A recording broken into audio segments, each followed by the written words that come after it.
All right, on today's episode, I have my dear friend Michelle Thornton with me, and I'm so happy to have you on the podcast.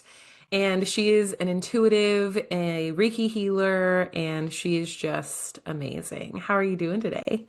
I am feeling good. Thank you for having me on. Hello to all of your beautiful listeners. Yeah, They're in of for a course. treat today with all of our magic. Yes, absolutely. Like I mentioned before we started recording, I've been like buzzing all morning, and I'm like, oh, I've got three drinks here because I'm like, I'm gonna need to hydrate. I already feel this. Um, So, to get started, I always ask three questions at the beginning of the podcast. And the first is, what is your favorite thing right now? It can be anything, activity, physical thing, anything. Well, I recently moved Mhm. and I'm staying in central New Jersey where I was in South Jersey. And the place where I'm at, it's Colts Neck, New Jersey, and it is like a dream. So where I used to live, I was like maybe 10 to 15 minutes from these beautiful like farm homes where it's not like open farmland, but it's like these cute homes with white fences and there's horses like at every other property that you drive by. And that was back home. So I would have to drive 15 minutes and then I'd be like immersed in that kind of environment. And I think I was like a farmer in a past life or something because I have always just loved farmland. I like it more than the beach and more than the mountains or Colorado, which I love Colorado. But when I came to Colts Neck, it literally I'm like in the heart of all of that. It's like the Mm. universe moved me to the exact environment that I was always driving to. So it was almost like I think I manifested this town and I didn't know it existed. I didn't know how beautiful it was. I came to visit a friend. I'm living with friends right now, and I would come to visit her and I'd be like, "Oh my gosh, it's so cute," but I never like explored. So my favorite thing right now is that I'm living a manifestation out and it happened in the most magical way and the most tumultuous way too, how I was moved out of my old place, but my favorite thing is the farmhouses here, the horses, the cute little like farmers markets. It's just really cute here. I love it. I love it. You would love the area that I live in. I don't directly live in the farmland. Like, we're in a rural area for sure, or suburban, I guess, but like you just keep going a little bit further and then there's farmland everywhere. It's funny, my great uncle, he before he passed, he was actually a cattle farmer. So I've grown up with horses and everything and just always kind of like I love horses. They're so beautiful and majestic. But Yeah. I love that for you. I love this. I've read that horses, their electromagnetic field reaches the furthest of any animal. Mm. Even when our eyes just like see them, it's like a healing balm for our bodies. And I believe that's why they use them for Reiki. Have you seen those Reiki farms? Yeah, absolutely. They're so cool. I would love to eventually do that in the future. I have a really good sniffer though. So the smell of farms and the smell of animals gets to me real fast. Yeah. So I don't think I want to be a true farmer and like take care of animals every single day, even though I love them. But like I'm easily like activated by smells. But I love the idea of like horses healing people. I think that's so cool. I didn't even know that until I read that. Yeah, it's beautiful. It's really beautiful. And I think all animals heal on some level, like even my Yeah. dogs. It's interesting. Like if I'm really anxious, my dog like is by my side and in my face. And I love her to death. And I'm like, I appreciate you. I see you like trying to be here for me and hold space for me, but I'm like really overwhelmed and this is not helping right now. Like I'm worried about you now and I Yeah. really just need to sort myself out.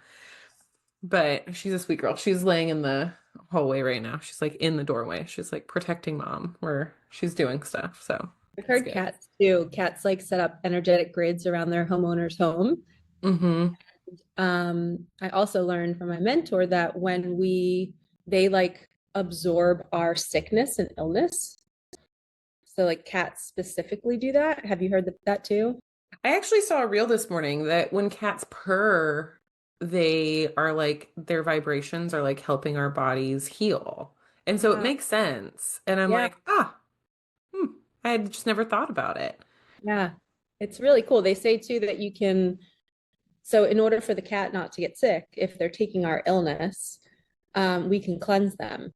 And they Hmm. say to cleanse them, I forget who I learned it from, but you take an egg because the egg is the living organism, Uh, and you rub the cat, like you're massaging the cat on its back and stuff. And then if you crack the egg and open it, you'll see a bubble of energy within the living organism, like around the yolk. Where if you take a normal egg and crack it, it won't be there. So it's almost like a little experiment. Any listeners, if you have a cat, you can try it. But they say it's really important that cats are always absorbing our sickness, our illness. So we have to cleanse them too to keep them from, getting sick. So yeah. I tried it once and I actually saw the bubble and I was like, oh my gosh, this is so cool. Yeah.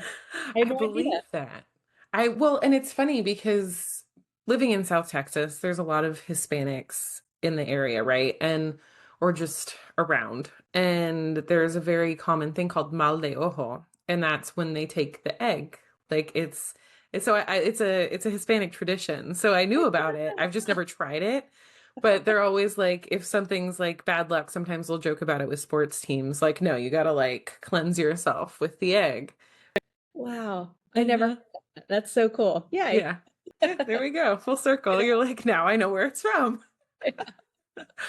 It's Spread this wild. there. The cats, Yeah. the animals are coming through early on this call. I know they are. They're like, we're here. Well, and it's interesting because I mean, it's the same as like plants absorbing the energy of a house, right? Yeah. Like, I always joked that my ex was never able to keep, like, all my plants would die, and it wasn't because of me, it was because of his whack ass energy. And I was like, no, it's not. Like, it's not me. I'm not the reason my plants are dying. It's you. And then, Yeah. like, moved into my apartment, and all my plants were fine. And I was like, hmm. Yep. So I believe it with pets too. And especially like my dogs are definitely protectors. Like they are here to make sure that I'm okay and protect. And Lily is like truly my soul dog. I've never been so connected to a dog before in my life. And so it's so interesting. But even Oscar, like when I'm doing energy healing sessions, like they're both in the room, like they're definitely supporting and they're like, nope, we want to be involved. We need to make sure that there's nothing coming to you. And I'm like, okay, guys, like just be quiet, please. Hmm. On all of my calls, my clients who have pets, their pets always come into the room Hmm. during our sessions, and some of them are fairly new to spiritual awakening and new to energy healing and stuff. So they're always like, they always are so sweet. They're like, I'm so sorry, Michelle, I'm sorry for the interruption. And I'm like, no, I'm like, this is common. If they want to sit on your lap, if they want to walk across the camera, the screen, that's fine too. So I've seen that. It's super super common that they're like drawn to the healing, whether it's a session, whether it's Reiki or what. Yeah, be a high for you. It's just so cool how they just are so intuitive and they just know. Hmm. They love it. It feels good for them too, for sure. All Yeah. right. So the next question is, what is your favorite way to connect with yourself daily? Um, I have three. Okay. Nature walks. Nature walks are like my go-to. I have to do it every single day. That's why winter is really hard for me because I don't like the cold, but I'll still bundle up. Um, so nature walks, journaling is a huge one. Every night before bed, I journal my highlights from the day. And after the loss of my daughter, I learned to do that because I was so deep in my grief that I was just like, I have to find the good, Michelle, find the good. And it's wild how much good is in our day if we actually like pause and take it in. And then when I would do the journal, it was almost like my brain was now prompted throughout the day to track all the tiny perfect moments. Mm, So then it made me more present. So it's wild how grief, like that tumultuous time, was like birthing all of these things that I was doing. And then I'd go read a self-help book and I'm like, I already do that. I'm like, this is so cool that like as souls, we're like intuitively drawn to connect through pain. hmm. So walking in nature is huge, recognizing the tiny perfect moments and then jotting them down at any time of day. Um, and then I would have to say like being still and for me in the sun. So I know I Mm, already said walking in nature, but when I'm laying in the sun and for some reason when my belly is out, like I don't know, when I don't have clothes on my belly, I just feel like the sun is just I don't hitting my chakra system better. Maybe it's just in my head, but I feel like it's a thing. I think it's one of those things I organically have done, but it's probably in a book somewhere. But I mm, think the sun hitting our belly literally like it's like an energy source and I just feel more connected to me, to God, to the universe. I get the best downloads when I'm laying out in the sun. I always have a journal next to me and I write them down. But yeah, I think those would be my top three. I love it.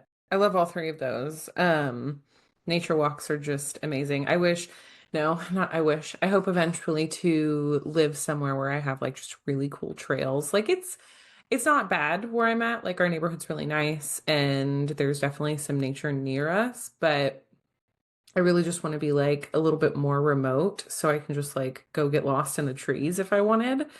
Because I there really truly is something to nature. And I was thinking about this the other day where like everybody's so sick and it's like there's all these fluorescent lights and it's like no one's ever outside. We just sit inside boxes all day. And Mhm. like don't get me wrong, it's very hot here. Like I mean this week's actually not that bad. But it's been in the 90s to hundreds all summer. Like it is hot, humid, so like the heat sticks to you. Like, but I love to go lay out in the sun. Even like I'll go on walks just to sweat and I have an infrared sauna, but I'm like, no, like I need to go be in the sun. Like this is a thing. And I've done this since I was a child. And so fast forward to later, like I was diagnosed with MS when I was 13. And then when I was older, it was linked to a vitamin D deficiency. And I'm like, oh, that's why I always laid in the sun. Like it just felt so good for me. And I do the same thing. Like I'll lift my shirt up so my belly's showing. And it's just, I don't know why. I've always done it. But when you were talking about it, I was thinking about it. I was like, that makes sense. Like sacral, solar plexus right there. And that's literally our fire. So it's almost like it's recharging it. And that heat is just really like being absorbed through those chakras. And it's like, I love it. Give it to me. It makes complete sense to me. Um, Great connection there. I wasn't even thinking about like the specific chakra, like the color yellow is mhm. your solar plexus. I didn't Yeah. connect the dots until you just said that. Yeah, the color yellow and then our sacral is like literally our inner fire, especially for women. So it's like I thought about it and I was like, oh, it's just like recharging. This makes sense. Yeah.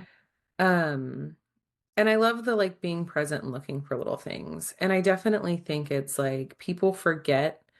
I think when people are stuck in negative patterns, they forget how often they're looking for what's wrong. And I was actually talking to my partner about this morning.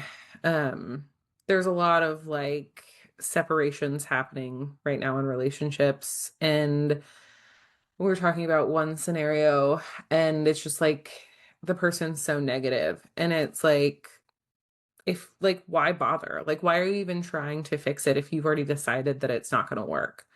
Hmm. Because now your body's just trying to find a way to prove you right Yeah. and keep you safe because that's what you're protecting yourself from, right? Hmm. And I think it's interesting how that happened, after you lost Micah, because it's like the grief brought you in your body so hard that you had no choice but to be more present. Hmm. And then you just shifted what you were focusing on. You're like, okay, I need to see that like everything's going to be okay and find what that I can still be happy, that it's not all doom and gloom and you didn't like get sucked into that. And I think it's your story is just really beautiful in general and I love Thank, it. thank you. I appreciate you saying that because I've gotten a lot of like judging a book by its cover. Mm, When people first meet me, um, I even did a photo shoot with a bunch of moms who've lost children and through miscarriage, through stillborns, through infant loss with me. My daughter was 6 weeks old when she passed. And my specific role in the photo shoot was I wore a bikini. And it was people always assume that I have it all together and mm, I'm perfect. And because of my looks or because of my body, because of the shape or whatever it is. But I work freaking damn hard to just stay like I was digging myself out of the ground every single day. And mm, because I leaned on finding the good and training my body and walking in nature, like it's like God gave me like this is how to use your vessel the best yeah. in this human experience. And I learned through one of the toughest things, but like I would have people like shaming me or unfortunately other women who were not welcoming and accepting because of they perceived me to be a certain way, like maybe I'm a perfectionist because I look a certain way or they're trying to achieve something and there was just that like sister wound to the jealousy thing and I would be like no, like like I'm just trying to survive, and please don't shame me because of how I look. Like I'm not trying to compete with you. I'm not trying to be better than you. I'm literally just trying to make myself happy every single day. So I had to Mhm. deal with like a lot of that in my journey, which I think people don't talk about. And that's why we did the photo shoot about it, to be like, you have no idea what people are going through. And no matter what size we are, no matter what color we are, no matter what we like look beyond that and really like get curious about people and ask them about their experience. And with you, I feel like you've always done that with me as a friend, and you've always wanted to know about my experience, and you always ask such good questions, and that's why you're such an amazing podcaster.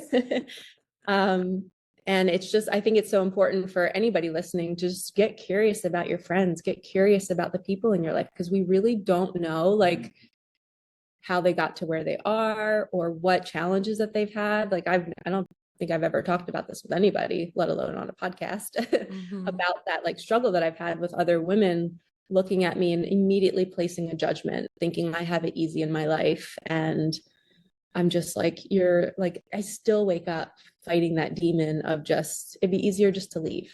Mhm. I literally go on the nature walks to stay afloat, and I go and look for the tiny perfect things, because that other doom side of my brain where it's just like, will I ever have that love again? Am I why am I still single after 10 years? Like why haven't I gotten married and had more kids? So I deal with that like struggle in my mind of why is my life the way it is? And I've learned, and I'm sure you know this too, like when we resist what is, it just causes that more suffering. So I think the nature walks and laying in the sun, it's like we have to do those things to keep that voice, the unworthiness or the doom, I call it the spirit of doom. And Mhm. I think a lot of us live with this spirit of doom, like it's never going to get any better than it is right now. And we have to just debunk that and be like, no, I'm going to search high and low for the tiniest little thing that I know is going to make me happy right now in the present moment, because I don't know what the future holds. I already know what my past holds. We're not going back there. And I'm not going to resist what is. Yeah. Like if I keep resisting where I'm not at or what happened, I'm just suffering. So I think that question that you asked, the how do we connect to ourselves, and you ask all your guests, I think it's so important for people to inquire Mhm. themselves and ask themselves, like, how am I really connecting with myself? Because it's really just connecting with the God in us. And if we can find how to do that, and like, it's like pushing a button, like, let me just push that button every few hours and connect to myself. I am refueling, and now that spirit of doom or worry or anxiety or fear about whatever it could be, finances, your partnership, looking for the negative in a partner, like that all of a sudden just dwindles when you're looking for good. So Mhm. it's cool how my grief taught me like so many different ways to live. And I think live the way God wants us to live, which is looking for the joy in each moment. Absolutely. And man, I was getting chills a lot of the times when you were talking because even the like people not knowing what you're going through, right? I used to work with someone that would always tell me, "You're so pretty, you get whatever you want. Like it doesn't matter," right? Like, and I've never felt that way about myself. And it was interesting because I just had this experience over this past weekend where we were hanging out with my boyfriend's friends and one of the girls like she had a little too much to drink but she was being like extremely honest and she just looks at me, she's like, I'm just going to tell you this, and I was like, okay. She's like, you are so beautiful, and I was like, thank you. And I just don't see myself in that way, right? Like I have learned to love myself, but it's definitely still when you talk about the like turning it off, like I still have those moments where I'm like, nope, we're not going there. Like I see you and I know you feel that way. And like I honor myself in that feeling. And I just remind myself though, like, but what about this? Right. And it's always so interesting because for me, it's always like my son's been my anchor. And I'm like, I need him here. Otherwise, my soul would have been like, we're done. Like, we're just not doing this anymore. I'm over it. I've always kind of felt like I don't belong here in this earth. And so it's always like really important to me when I do find connections like ours. It's like I really lean into them when I need to because it's such a hard place to be. And so, like, knowing that other people feel that way. And I think everybody just kind of, that highlight reel of Instagram, people forget how real that is and how strong of a feeling that people can feel that.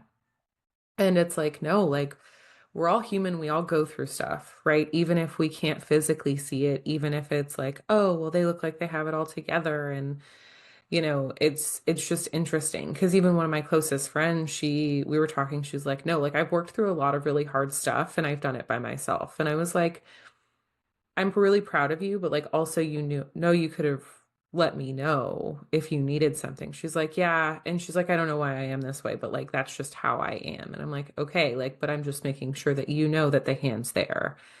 And, a couple years ago, a girl that I had gone to my yoga teacher training with, like I met her there. She committed suicide like a couple months after. And it was like we were in this bubble for 3 weeks. And then I think she just left and everything just hit her so hard. And I remember like I would check on her and I checked on her the day before. And she told me she was like, oh, I'm doing well. And so the next day, like that news hit hard. And so, like, when people just look at you, because you're a beautiful woman, and so I think that's part of what triggers that in other women too, sometimes, is if they don't learn how to love themselves for who they are, it's like it can be triggering. But ultimately, like, or even if it's a jealousy thing, like, your person's either with you or they're not. Like, the other woman is never the reason why they're leaving ultimately. It's how you're showing up, it's how they feel towards that other woman. And maybe it's just a stronger connection, And I'm definitely not one that is here to like promote cheating or anything like that. But sometimes things happen. And even with like right now, in the middle of eclipse season, there is that statement that keeps being repeated to me from my guides of like, good's not good enough. Like it's this or better. And it's like they're constantly reminding us that like you can have better. And I think that's why right now there's so many relationships that are getting shaken up because it's like they've just been coasting. And it's like, nope, it can be better than this. This isn't the stopping point. Yeah.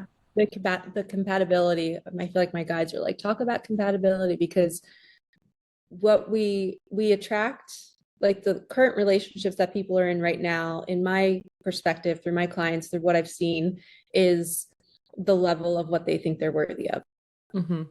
And we are always leveling up. If somebody's listening to this, they're on a growth journey, and we have to get comfortable with like being okay with the flexibility of like, hey, this partner might not last forever, this marriage might not last forever, but let me just go with each day, look for the good, look for the compatibility, look for the growth in the other person, and get excited to see that they're changing every single day and you get to meet a new version of them every single day. And if there's a lack of compatibility, you don't stay and try to force something to work when you've outgrown it. And it's okay to outgrow things and it's okay to say it, and Hmm. just, and there's so many people that just continue to stay in it because it's the decision they made and the commitment they made a couple years ago, but you've changed. And what if God's saying, like, hey, my mentor once taught me that we are like the tree of life, right? And if Hmm. you're a branch, I'm a branch, we're all connected on this tree. And what if my specific branch has like four other branches attached to it? They're each representing a different man that I'm going to connect with and grow with in this lifetime. And at some point, if I've only experienced three so far, then that means there's a fourth one that I still have to reach and I have to go towards. And that's my highest branch. And Hmm. if I'm not willing, if I'm in that phase of feeling like the dissonance and we're not compatible anymore and they're not growing, or, we're just not growing together anymore. They say like one person grows, the other person catches up, then they grow, then you catch up. They're saying that's normally the healthy pattern. But if somebody is just rising and rising and rising and they're watching their partner every single day and it's becoming more dissonant, that's when it's time to like move on and trust that there is another branch out there for you. And there's a reason why you're feeling the dissonance. And a lot of times it's being shown through the incompatibility. And I've seen a lot of my feminine clients, they try to force Hmm. and they're losing themselves in the process, and they're lowering and coming down to their partner's level. And then they start to go into addictions, they start to get physically sick, they stop doing their routines and they completely lose their ground. They're like, wait, I don't know where I am. I lost all my spiritual practices. Like, where did I go? And then they find me on YouTube and they book a session. And then it's like, okay, you're here. Like, let's do that. And then they end up, getting divorced or leaving their partnerships and they need somebody to hold their hand in that process. Mhm.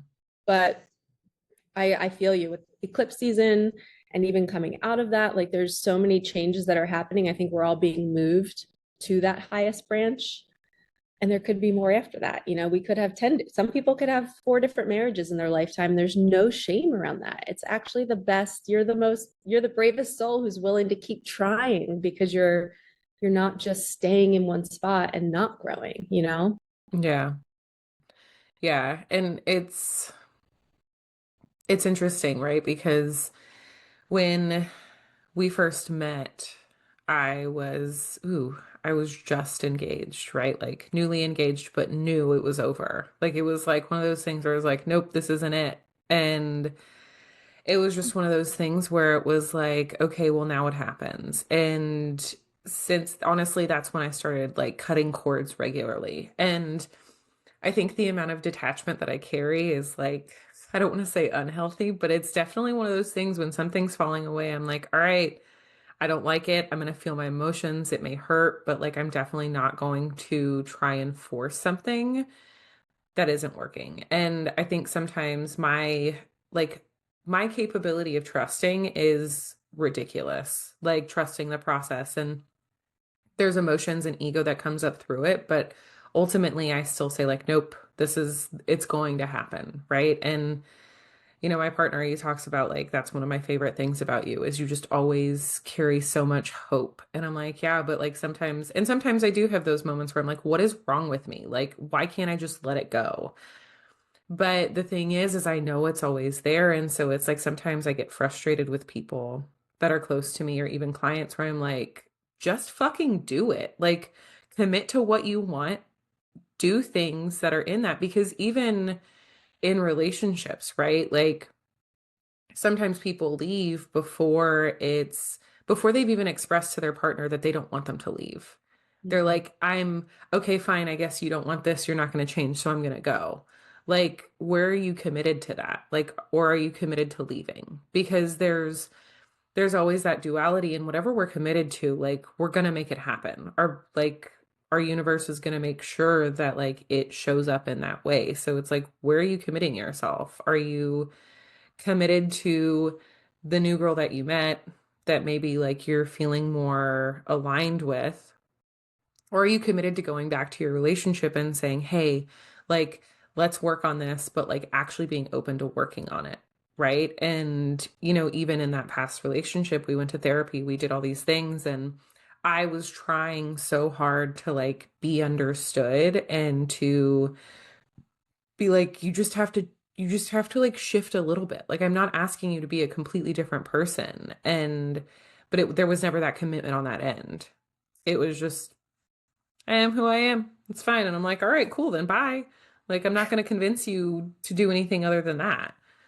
And that's so admirable that I always imagine women when they do that or men, they're grabbing their little like 8-year-old inner child and they're like, okay, we're not being treated well here. We're going to leave this house where your friends aren't treating you well. Or, you know what I mean? Like, you're just like, you're not tolerating the BS anymore. You love yourself. And that goes back to like, regardless of your beauty and all of that, like your inner self deserves better. And you're like, and that's where my grief comes in when I think about these thoughts and I say this, I just have that thought, like, I learned that from my daughter again. Like, I'm not going to spend a minute on this planet like not valuing myself enough to leave something that where somebody's not wanting to grow. Like, that's Hmm. just a non-negotiable for me in partnership. And I think that's why I don't know why I'm still single, but I know that a big piece of it is I have to find a match that I'm like so driven to grow. Like, it's part of my DNA. Like, every day I'm doing something new or trying something new or challenging myself, or and I'm literally always taking my 8-year-old Michelle and we're like, we don't like it here. Okay, we tried, we did our best, we found compassion, we found forgiveness, we tried, we did everything we could, we didn't leave any stone unturned, and it's still not working. Okay, now is when we walk away. And I think a Mm. lot of people either don't stay long enough to try and to commit and to really like say, I love you so much that I am willing to stretch myself and expand myself with you. But if you're not willing to do that for me and my inner Michelle, then I'm not going to keep bringing her to somewhere where she's either being, emotionally abused or not valued, which is all abuse. Yeah. I see it as that's the pattern that we're letting go of. We're pulling our inner child out of that childhood loop of not feeling valued or not being appreciated, and we're choosing better and we're moving on to that next branch. But you described that so well, because it's so like you took the step to leave. You could have not valued yourself enough and just been like, well, I committed to this and we're already engaged and I'm just going to stay because this is what people do. And Mm-hmm. why our world is in so much pain and suffering is because nobody values their inner child enough to remove them from the pain and the suffering. It's so true. Yeah. So true. Oh, relationships. And that's the thing is, it's like I've found relationships to be one of the most exposing, like healing modalities for me because there's just mirrors. They're like, okay, well, you do this. And I'm like, ah, I do that. Like, I don't know if I like that. Okay. Yeah. And it kind of like it gives me the opportunity, but also like when you're in a relationship where they're not willing to receive that mirror as well, it's one of those things where it's like, okay, well, you do it to me, but then I do it to you and you just turn around and walk away. And it's like, but we've got to have some balance here. Like, let's meet each other in the mirror room and see where we can both like, okay, one step at a time. Like, let's maybe this isn't perfect. Let's see how we can shift that a little bit, right? Yeah, I like that. I love that. The mirror room. I've never heard that before. That's so cute. It just popped in my head. So You're like, want to go to the mirror room and hang out and have a little growth talk? It's going to be icky. it'll be uncomfortable, that's for sure. We both may not like it, but it's fine. Okay, so last question is what is a topic you think needs to be expanded on? Hmm. um, something that I think that something that would better our world is if more people had the basic understanding. And there's a loud truck going by, so confirmation. Anytime anything gets interrupted, I'm like, okay, spirit. Expanding on and having the awareness of just that everything is a pattern or a mirror or redirecting you in life. So it's like, even if you're in a store and you're around something that's icky, it's like we're drawn to it for something. It's to Hmm. practice, it's to learn. I think having the basic understanding that we're in this school of life and everything and every person, people are our teachers, our experiences are our lessons. And I love helping women. I know that I get the most feedback from my clients when they're like, thank you so much for expanding my mind to see that everything is my responsibility and taking ownership for the pattern or for the behavior or going into the mirror room and just owning your stuff. I think I love talking to people who are just honest and Yeah. in their integrity. And I think if everybody could move into integrity and not be putting up this facade of I'm doing all these spiritual practices and like the new age spirituality is like, it's like breaks my heart that people don't have the basic understanding of ego. Hmm. They're out doing all these spiritual practices or they're escaping their family and not staying in the family unit to do the work. Like, hey, you chose your parents, you chose your siblings, you chose all of those, maybe that you chose the grief experience that you had, like I had, or the divorces or whatever it is. Like, we can't run from it. So the basic understanding of everything is here for us and we can't run from it. We have to sit in it and you have to actually feel the pain, and you're not going to die. And I'm proof that we're not going to die when we feel immense, immense pain. It's just teaching us how do we find the good through it, and then still realizing that there still might be more. Hmm. And we have to just be okay with like, all right, well, if there's more coming, I'm just going to appreciate now then, you know, Yeah. and be okay and know that, okay, now I have the tools to handle any new thing that comes along. I'm not going to live in fear the rest of my life that more people are going to die or somebody else is going to get sick or like that's just causing the frequency of our planet to lower. And I think if Mhm. everybody had that understanding of like looking for the good, understanding that, oh, if something's icky, why did I attract that? Why was I drawn to that? Self-reflect, journal it out, talk to a healer, a guide, a mentor, go within. I think our world would be a much better place if everybody was taking their own inner child to the places that bring them joy more. Mm, absolutely. I agree. It's funny because there's like so many people, I'm sure you've had like conversations with people like this where you can like see their inner child is just like ruling their life. And I'm like, I've gotten to the point where I'm like, I'm not talking to a child right now. Like I Yeah. would not have this conversation with my son if he was 8, if he was 15. Like I'm not doing it.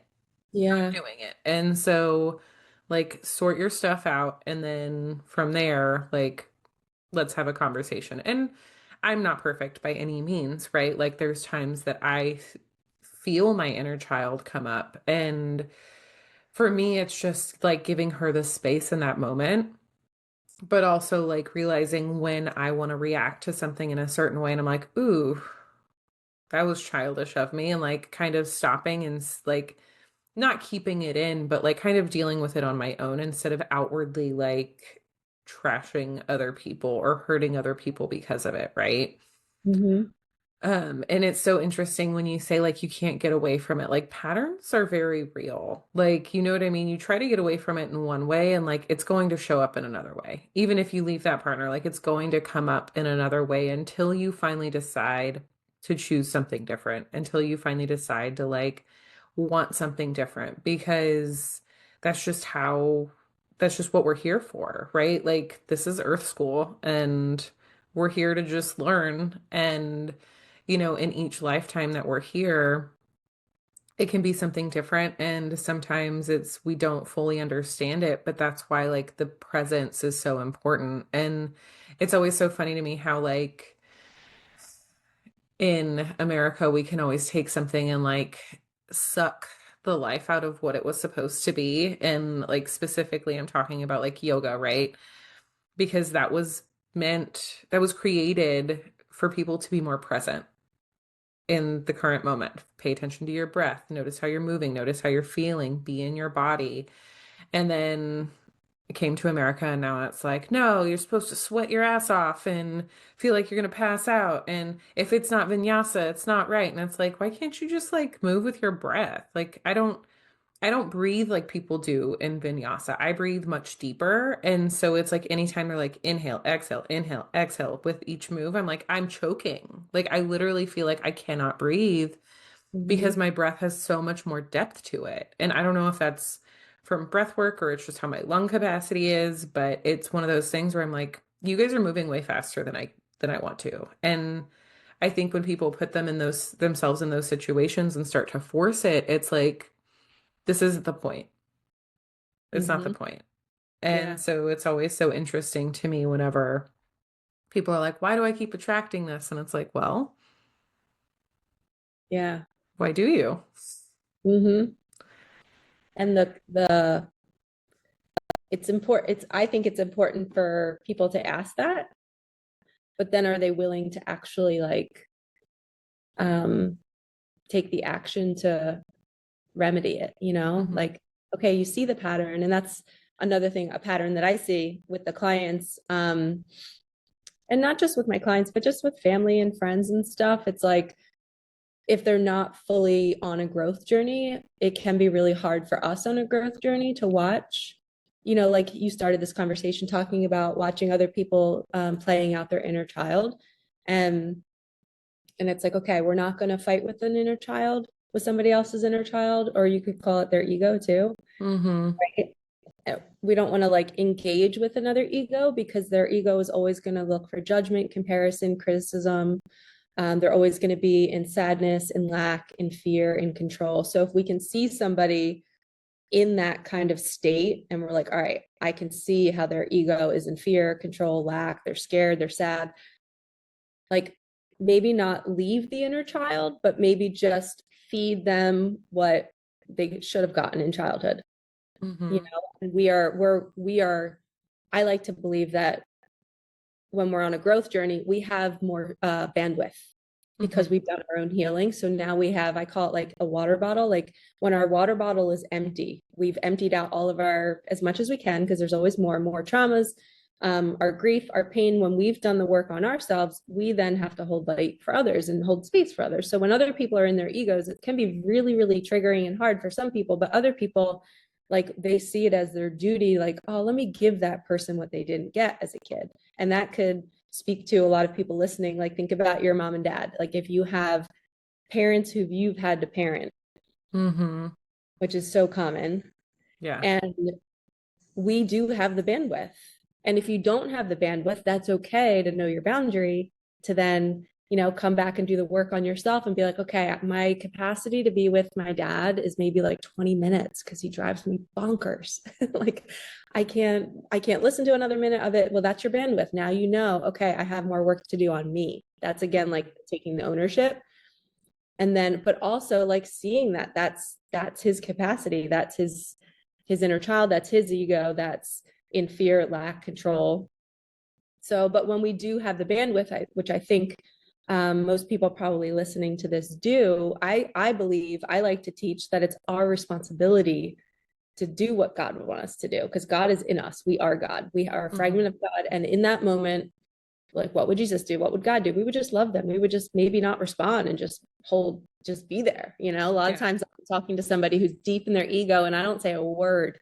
And I'm in my ego is like, oh my God, get out of this conversation. But then my heart is like, Michelle, you've been through pain. You know what it's like. You wanted to complain to people when you were deep in your ego.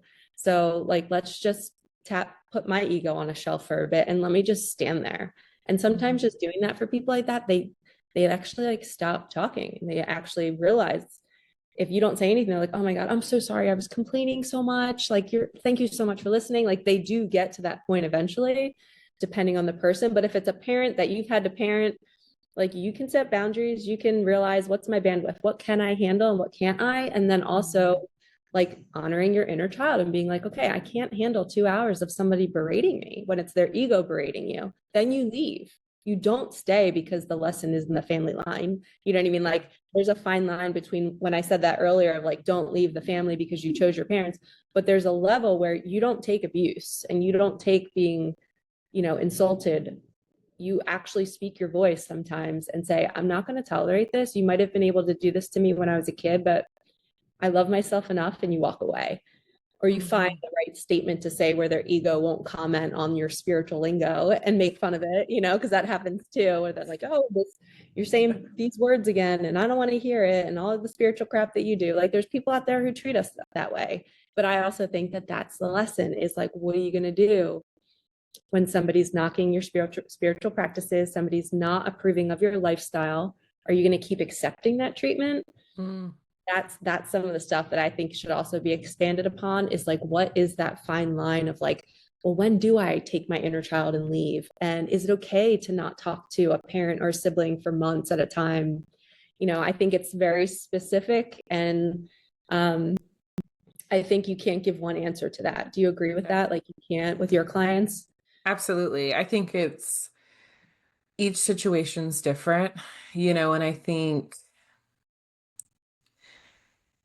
it's up to them because ultimately it's when are you going to be strong enough to hold that boundary, but also when are you going to honor yourself in that, right? Like, and I'll use my relationship with my dad, which is currently non-existent. And like last year, I had a conversation with him, and I was just like, "Why didn't you love me?" Like, and I just told him, I was like, "Why didn't you ever choose me?" And he's like, "What do you mean?" And I was like, "I remember I had to have been like, man, 7 or 8."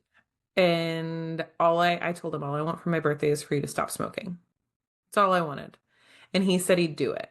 So, like, obviously, as a parent now, like, I'm like, habits are habits. That's a hard thing to promise a child. And unless you're actually serious about it, like, that played into my deepest story, which is unworthy, right? And so it's like, okay, he didn't do it and he was hiding it from me, all this stuff. And so it's like, okay, you lied.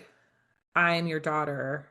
I'm supposed to learn how to be loved from you. And here we are, right? And so in this conversation with him, and he's like, I do love you. I do love you. And I'm just like, it's not good enough. Like, I deserved better. And it was one of those things where it's like, it was me reflecting to him, hey, you really messed up. And not that it's your fault that I've been in really shitty relationships, but that definitely played into it. It played into my worth. It played into how I expected men to treat me, which was not well. And it just kind of, I did the work to be able to be in a relationship that I'm in now, that where I'm really happy and I'm treated really well, but it's like it's hard. And so sometimes it's even just giving that back to the parent of like, you were responsible for this. You were responsible for me, my emotional well-being, and you fucked up. Mm, Because sometimes it's almost that like need to demand someone to take responsibility for it, because people won't. People love to blame shift, right? Like I didn't do anything wrong, and it's like it's okay if you did. And that's yeah. something that I teach my son all the time is I'm like it's okay to mess up.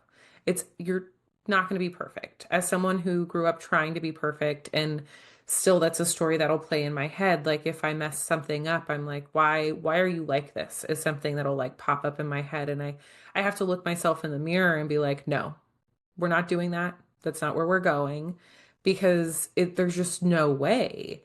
And I think it might be like my alien brain coming in and being like, why are you so human? And I'm like, I don't know. Like, I don't know. I hate it. But it's one of those things where it's like each person has to get to that point of, I'm ready to stand up for myself. I'm ready to create that boundary. And he's reached out to me since. He'll send me a text every once in a while. And I'm like, like, I'm not going to see you. He doesn't live in Houston, luckily, but it's one of those things where it's like, no. And it's just something that, like, it's okay if you get to that point, because not everyone's meant to grow. Some people are kind of, they're already at their growth point. And so it's like you can decide like if you want to have that in your life or not. And it doesn't mean you're a bad person. It doesn't mean that, you messed up your family lineage. It's just one of those things where it's like it is what it is. And, you know, there's a lot of like, I was actually talking to my son about this recently. He's made some poor decisions recently, right? And he's been lying and all of these things. And, my brother also is a piece of work, an addict, like just there's a lot there. And so it's one of those things. And we were having this conversation. I said, Oren, and I said, I love you. And I need you to know that I'm not saying this to be mean. I'm not saying that you are them. But I told him, I said, you're the next male in this lineage. And I told him, I said, I love you so much and I would do anything for you. And I was like, I can't have your back if you're going to lie to me, because how do I know, right, that you're being honest? And then I told him, I said, every man that's in my life has treated me poorly. And I said, you know, I was like, I love you. And I was like, you're getting older. He's 15, almost 16. And I was like, it's up to you if you want us to have a relationship. Like once I'm not taking care of you anymore, like I'm going to do my part and I'm going to be who I am and like hold my responsibility. But it's one of those things, like it's up to you to choose differently. Like you don't have to treat me like everyone else did, like you don't have to lie. And I know that's a lot as a 15-year-old for me to say that to him, but it just got to the point where it was just happening so often. I was like, it's so easy for you to lie. It's so easy for you to lie to me. And it's like if something big happens and then you're lying to me and you're coming to me and you're saying, Mom, I need help, but I can't trust you. Like, how am I supposed to deal with that? You're my son and I'm always going to love you, but what do I do? And that really like sat with him. He he really took it, and it was one of those things where he was like, I think that was the moment where he's like, I need to do better. And since that moment, like it's been like a flip switched. You know, Mhm. in school, he's doing so much better. He's paying more attention. He's like, you know, doing what he needs to do as far as like working out and taking care of himself and like being an active member of the family. And it's like sometimes we just have to have these really hard conversations. And I think sometimes too, as parents, we're scared to like have hard conversations with our kids. And that's the thing is I always tell them like, you're not responsible for how I feel, but your actions do play a part in that sometimes, right? Like if you don't want to make me sad or make me feel bad, then don't do stuff that's going to do that. Mhm. Yeah. I feel like I went off on a tangent. Sorry. Okay. I would love to share something in there Yeah. because I used to lie, and I grew up in a house where I had to lie to Mhm. protect myself. And I was not somebody who you would think would lie. So I was like, I was always lying about the smallest things, but it was because I had to protect myself from abuse or from getting in more trouble, and I was cheat on tests, and it was all survival. Like there Mhm. was a really good reason, but until I awakened, I didn't realize that. Like I was so deep in the pattern of lying and deep in the pattern of I need to do whatever I need to do to keep Michelle safe. And I didn't think about other people's feelings. And I didn't think I my brain just didn't even go there because I was so in my own little cave of looking for safety everywhere I went. And if I say this, then they'll like me. And if I do Mhm. this, then I won't get hit. And if I pass this test, then I'll be okay. Like I was just not safe in every place of my, environment growing up, but I didn't have this awareness back then. I was just living it out. And now, after working with kids for 17 years as a high school teacher, that age group, I know I've learned that anytime somebody is lying, just like I did, it's because they don't feel safe somewhere.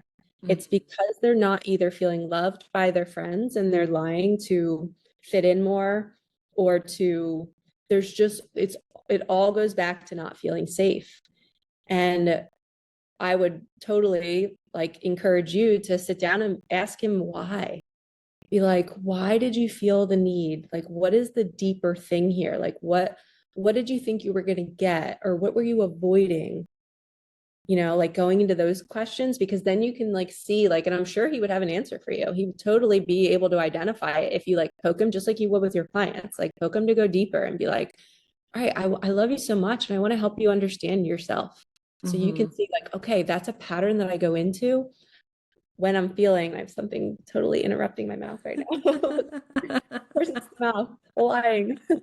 Um, but I have such compassion for people that lie because I've been there and I know that they're just, I feel so bad for them because they're just looking for safety for some reason. They Mhm. don't want to be found out about something, or they don't. um yeah, I just think it's so cool when a parent did what you did. That is so freaking loving, and you showed him his power in that moment too. You Mhm. were showing him like, hey, reminding him like, hey, you're the next man in this family, and you got it, and you can do this, and I will always love you. And you were calling him forward. You were like calling Mhm. his masculine forward, which is, if more parents did that, we would live in a way different world, you know? And also Yeah. understanding that it really all stems from that fear of like, why am I doing that behavior? Like having him inquire about himself, like, why do you think you're doing that? And making it so open. Like, it's okay. Mhm. You can say whatever you need to say. I will love you no matter what you say. But I used to be a liar, so I get that. I understand why people do it. And you don't always want to be honest because you're scared that person will leave you Yeah. or won't love And you. it's interesting because I already No way. yeah, I I figured. already know, right? Like one was partly because of my past relationship. There was a lot of yelling that would happen if he got in Oh, trouble. And there was a lot of him being called a liar when he wasn't lying oh, sometimes, right? that's Like, the worst. and so I think it was just it was his mind just kind of committing to that and feeling like he needed to be that person. And then also on top of it, it was like he didn't want to lose his friends. Like he had been grounded from video games all summer because of lying to play video games, and it was distracting him from school and all this stuff. And the thing is that in my family, there's strong addiction. And then in his dad's side, his dad's an addict. And he was adopted. So past that, we don't know, but his dad has been dealing with that since Warren was 6 years old. So it's like, I know that he was trying to fit in, but it was also, we've been having conversations about like, okay, but look, if you feel like you need to lie to play this video game, like this is a pattern. Like you get to be the one to break it. You get to be the one to choose something different, right? Like addiction isn't always just alcohol, drugs. Like there's so many other forms of it. And especially with phones, video games that create so much dopamine. It's like you're just want it and want it. And so luckily he's in football now. Like that's his commitment. I know he still misses playing video games with his friends because that's how they connected, but it's like, I'm sorry, like it's just a hard no. Like until, when we use examples of like when you're old enough and on your own, there's no one to stop you. Like you've got to go to work. You've got to like you're going to lose everything over a video game. Like that seems dumb, Yeah. right? And like I know sometimes he's probably like my mom's so annoying, like she always asks so many fucking questions and she just shut up. But I'm like, No, I think it's the opposite. I think when kids go to bed at night, I think the more curious we are about them, the more we talk to them. They have resistance at first, I'm sure, right? And then it's just like, I think they go to bed just feeling like she cares, mhm, you know? yeah. So I just want to highlight that you're doing an amazing job because so many moms that I've worked with and so many kids that I've worked with in the past, they weren't doing what you're doing. And that's what the change that we need in this world is catching it soon, catching it early, not shaming them for it, not making them feel bad for it because it's not his fault. He's just learning a pattern. He was doing a pattern because he was feeling like something was lacking in his life, Mhm. and when we piece together those things, and even us just having this conversation for other moms listening, like this is going to be huge. You being vulnerable right now and like sharing the intimate details of your life and your son's life, like that's helping so many people understand these dynamics of addiction and patterns, and what to do when you catch your kid in a pattern, and like how quickly we can love them through it but also poke them like, I see you and I see that you can be better here. And that's where you're calling his masculine forward. And I love when like women do that with their husbands or when they're doing it with their sons. Like I think men need us to be Mhm. able to, we have to use our spiritual gifts to see through their patterns.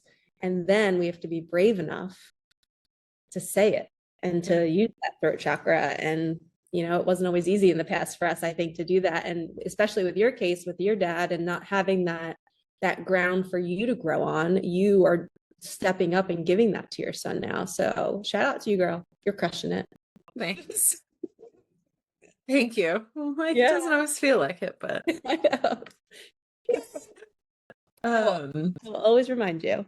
thank you. Well, Yeah. and it's so interesting because that is what the divine feminine does. She's always going to, and that's why sometimes in spiritual relationships, and I wrote a poem about this a long time ago, and it was Oh, even before I was like super spiritual, but it was like talking about how I just felt like I've always known that I'm wanted by men, but not in it's just oh, let me see what this is about. Like not on the deeper level, not on the mhm. level that I was craving and until now, right? And so it's like knowing that, and it's like men see women that are like in their feminine, that are really spiritual and open. They see that light and it calls forward to them. The darkness is like, oh, I'm gonna bring her down, right? Like whatever's inside of them, whatever they haven't addressed. So I'm going to bring it down.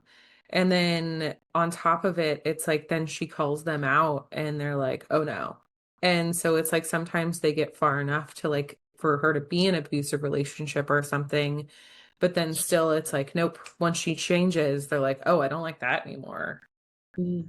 But it has to be done. And it's like so many men could benefit from looking at themselves and saying, okay, how can I do better for her?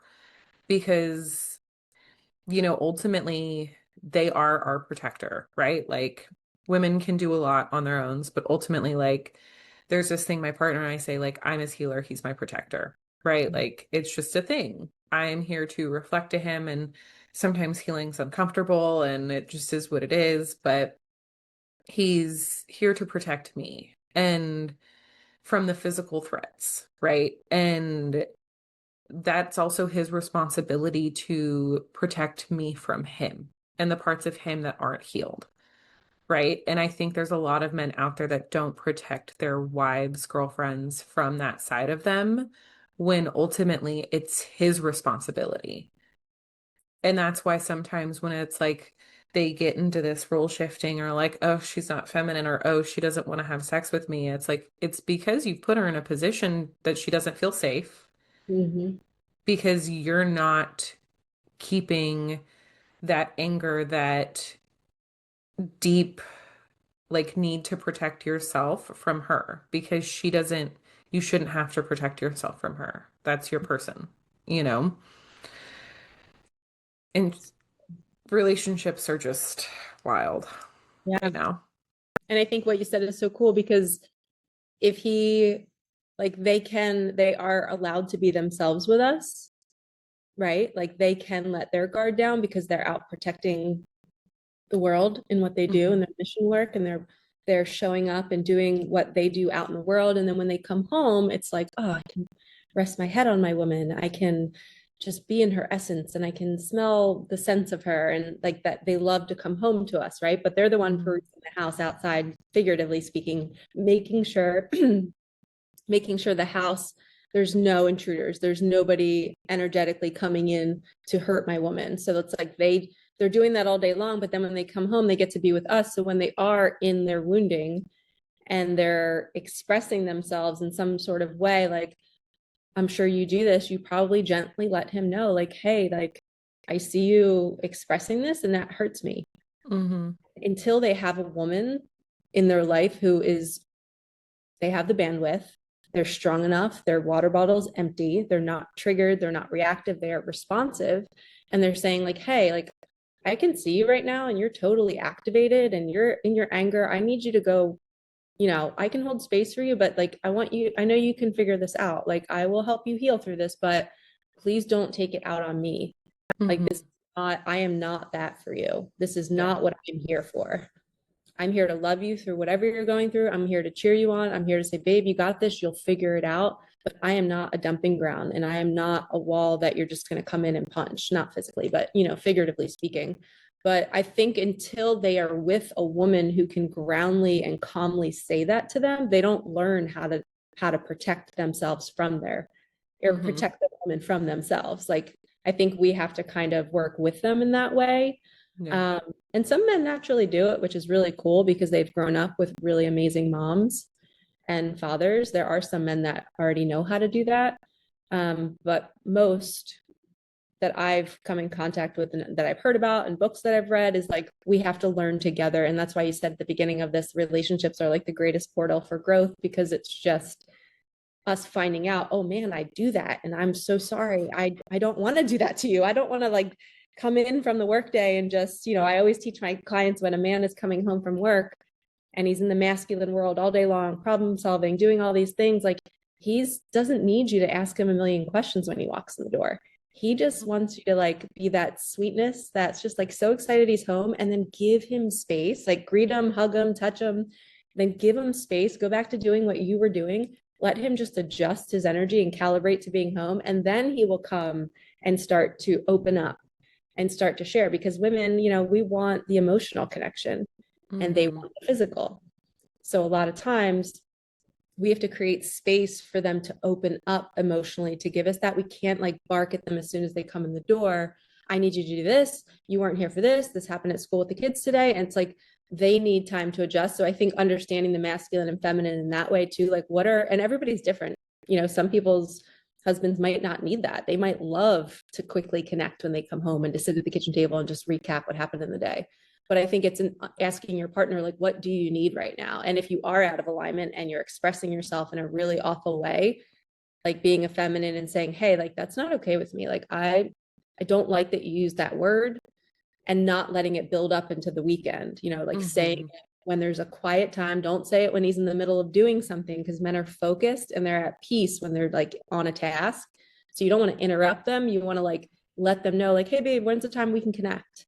And Yeah. then you bring all of your stuff to them. And I say all this stuff, and I'm not in a partnership. But at the same time, I'm so excited to be in a partnership one day, because I've been doing years of work on this for myself, and I don't want to run from this kind of work. And a lot of people, I'm sure, like, she's running from it, she's not jumping into the portal to do the work.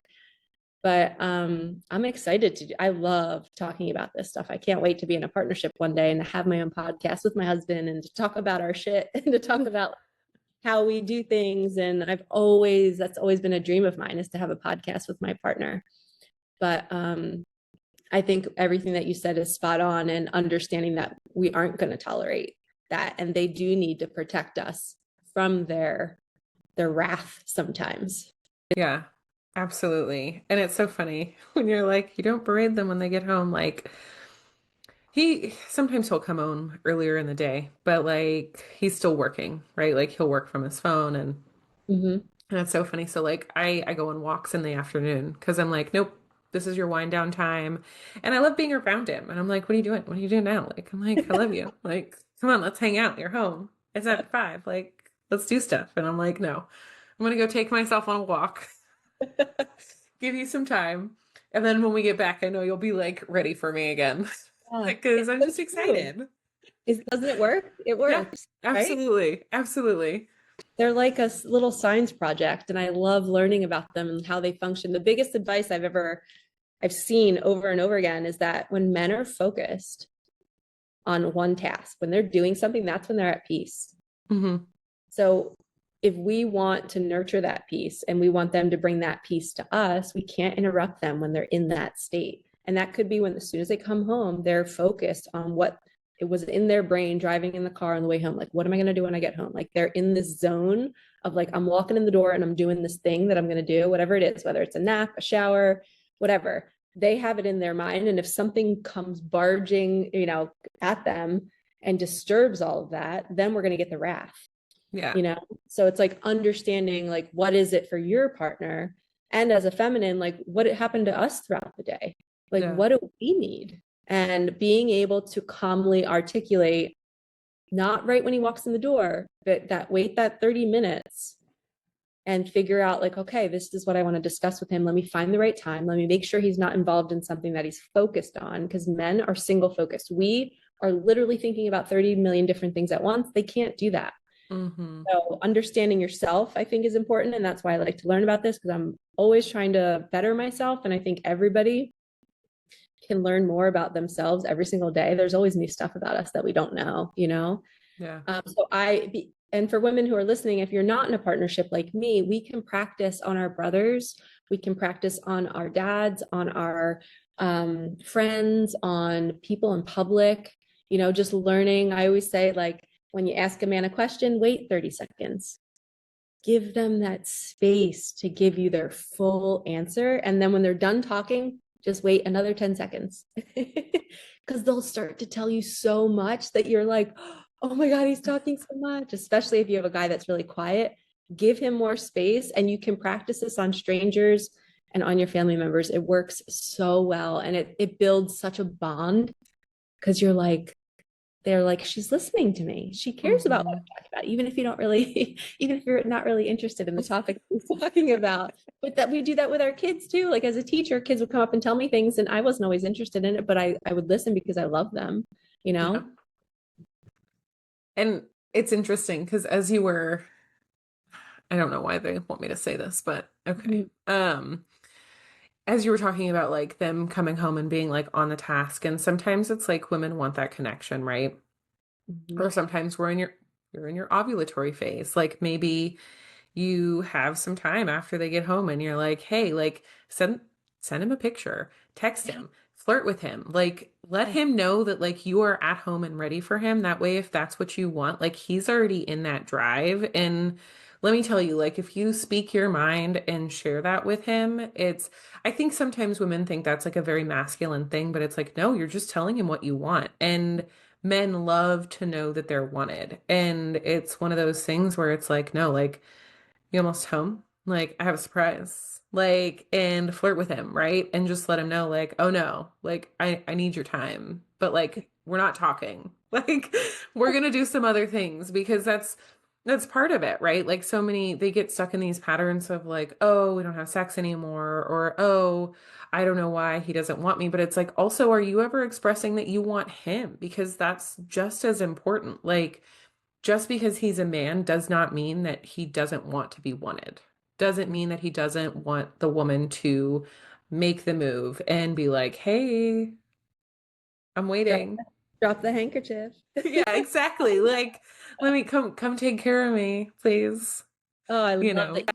I love that you mentioned that. It's like like one of my favorite things about men and women is like that.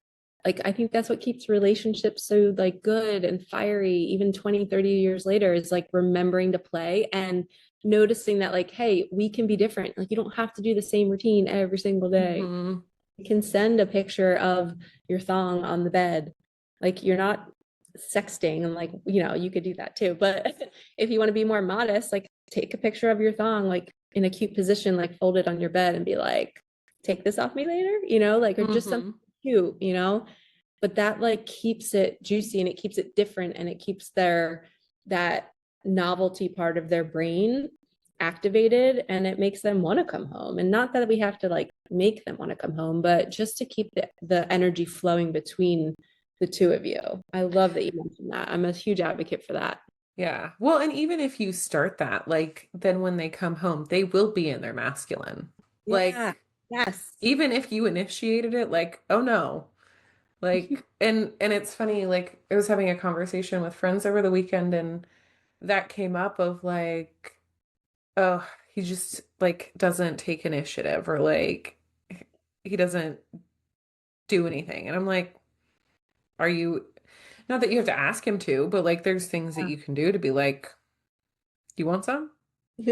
Right. Come get it. Like, Yeah. and I think women forget that and they're like, oh, I just want to be soft and pretty. But it's like, yeah, that's fine. But you have to, that dark feminine is very much a thing. Like when we look at Goddess Isis, Mary Magdalene, the sex magic, like all of these things are still players within the feminine and it's not a bad thing, right? And it's something that like people need to look at.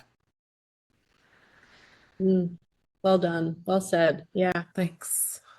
And I also Uh, think like you and I and the work that we do, we're helping women come back into their body. And a lot of times they don't know, how to be like that because maybe mhm. they've never felt safe to freely express that way because they've been taken advantage of in the past. Or can I trust that he's, you know, not just going to use me for sex? And that could be in the beginning of a relationship too. So I think it's important that like understanding that working with somebody like you would be helpful because then people would feel like, okay, I can let her out. I can let that dark feminine inside of me out and feel safe even after I do it. Because there's a lot of like vulnerability, like hangovers after you do that kind of stuff, Yeah. especially with our bodies, opening ourselves up like that.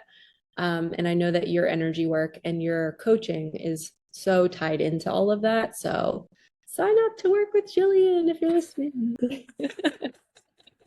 Little plug. I want to plug you I there. love that. I love you. But I think we've reached our time. So let people know where they can find you and where they can work with you because if you're in a partnership, trying to call in a partnership, Michelle is very knowledgeable as you've learned today. So let them know where they can reach you. So my favorite spot is YouTube. I have tons of free content. I promote my mentorship on there. I work with women for 6 weeks, 1 hour, 60 to 90 minutes per session for 6 weeks, once a week. And that is Awakening with Michelle Thornton is my YouTube name. Instagram is michelle.thornton11. And those are the main two platforms that I'm on. I have links to my website. My link tree is on my Instagram bio if you do want to sign up to work with me or just want an intuitive reading, or if you're in New Jersey, Reiki. But yeah, YouTube is my main spot and I love it. go give it a little subscribe. You absolutely should. Thank you so much for being here with me today. I just love you so much and I appreciate you so much. And yeah, if any of this resonated with anyone, definitely reach out to Michelle because she's amazing. Thank you for having me on, and thank you to all the listeners for enjoying and sitting with us on this conversation. I learn so much every time I talk to you, and I love it. Thank you, thank you, thank you. Of course.